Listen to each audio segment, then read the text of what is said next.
We're really excited today because we have economics professor Sam Kephart with us on the set. And Sam, you are someone who has studied the fiscal cliff. I've heard you talking about it for years.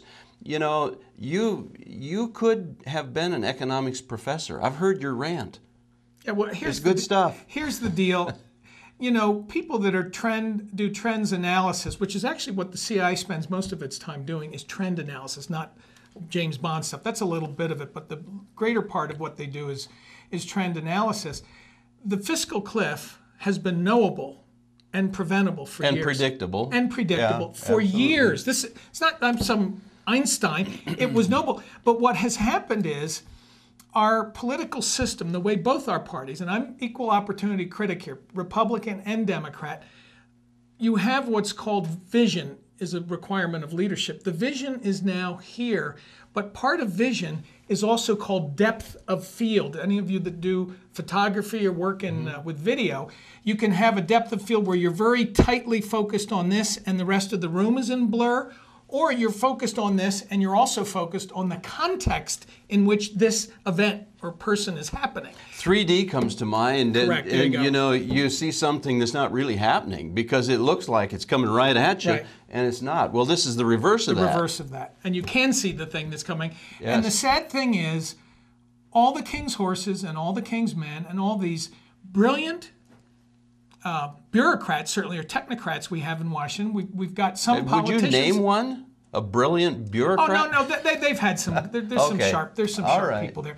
Look, and what has happened is the whole thing has gotten into this dysfunctional conversation, and it comes from a state of entitlement. And our leaders, instead of having the servant's mentality, which the Bible talks about and warns us to have, instead of having the servant's mentality or approach, they come with the entitlement approach. And it's a huge problem. And it's becoming an even greater problem day by day. I saw something that said if you do a Google search of how to qualify, just those 3 words, how to qualify, it brings up a list of topics: how to qualify for food stamps, how to qualify for housing, how to qualify.